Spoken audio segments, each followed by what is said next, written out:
gini-gini. Itu dikelola oleh manajemen. Ada masjid yang kelihatannya sepi. Jamaahnya ya sedikit tapi kadang-kadang diridhoni Allah. Kenapa? Karena masjid itu enggak menjadi problem sosial bagi komunitasnya. Saya beri contoh, masjid ramai tentu baik, enggak perlu saya ceritakan, karena masjid ramai itu ya mesti baik. Masjid yang banyak jamaahnya tentu baik, itu enggak usah dibicarakan. Tapi ada beberapa masjid yang sepi, tapi Allah itu suka. Kenapa? Karena lembaga agama itu enggak boleh mengganggu sistem sosial. Jadi kita tidak pernah tahu cara berpikir Nabi. Yaitu banyak kan sahabat habis sholat duhur ba'diyah di masjid, qobliyah di masjid. Apa kata Nabi? La taj'alu buyutakum kuburan, cung nak apik aja mbok entek-entekno ning masjid. Omam ya bagiai keapian. Rumah kamu jangan jadikan kuburan. Jadi sholat sunatnya di masjid, ba'diyahnya di masjid. Pulang-pulang tanya, "Mah, makannya di mana?" Terus marah-marah karena kurang disediakan makanan. Kan lucu kan? Di masjid qobliyah, ba'diyah pulang-pulang tanya apa? Makanan. Tersinggung lagi kalau belum disediakan.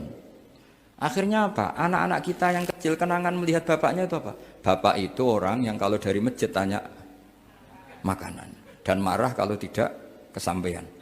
Coba kalau kamu datang dari masjid sholat, kenangan anak kamu apa? Bapak itu orang yang kalau datang dari pergi sholat. Sehingga kenangan anak-anak kita ini melihat kita sholat sujud di rumah. Jika Nabi membahasakan apa?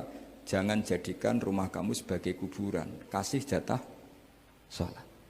Sehingga ulama mengatakan jamaah itu paling baik itu di masjid untuk jamaah fardu. Untuk sholat sunat beberapa malah sebaiknya di rumah. Sehingga saya ini sebagai kiai ya sering bingung. Bingungnya kadang ada orang terlalu overacting, ingin masjidnya ruame sehat. Yang satu enggak. Saya ini sering dipamiti, ya saya akhirnya bingung.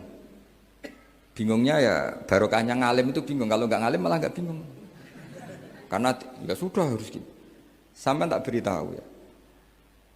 Nabi awal ngendikan itu ju'ilat lanal ardu kulluha masjidan. Semua tanah Allah itu hakikatnya masjid. Apalagi ini rumah kita. Anak kita biar menyaksikan saat kita sujud, saat kita baca Quran, saat kita ngaji.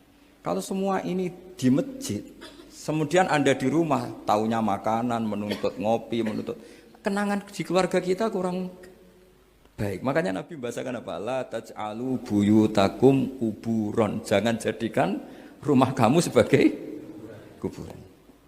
Apalagi ada pepatah lagi, al-ummu madrasatul ula. Ibu adalah madrasah pertama. Coba kalau kita ngajarin Quran di rumah, ya tentu masjid ya tetap ada kegiatan, tapi jangan sampai mematikan rumah.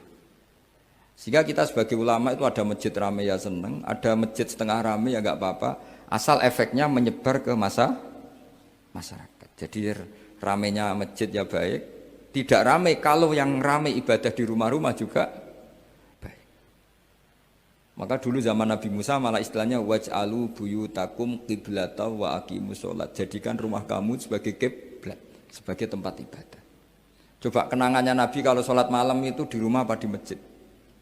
Di rumah. Sehingga Aisyah punya kenangan sampai hatta waromat qodamau, sehingga kakinya Nabi bengkak. Dan Nabi alami saja. Kamu kira Nabi sholat punya kayak anak-anak sekarang kan yang ada ruang sholat. Ternyata hanya dipasang sajadah sama tasbih, nggak pernah dipakai. Kalau Nabi enggak, yang dipakai Sayyidah Aisyah itu ya tempat sholat. Sehingga kata Aisyah, Nabi itu sholat di tempat tidur saya. Kalau Nabi sedang berdiri, kakiku tak selonjorkan. Kalau Nabi sujud, kakiku tak ingkretkan. Ya di tempat Sayyidah Aisyah tidur itu. Nabi sholat. Pas berdiri kan berdirinya Nabi lama, Aisyah selonjor. Pas Nabi mau sujud, kakinya diingkretkan. Segampang itu Nabi. Akhirnya apa?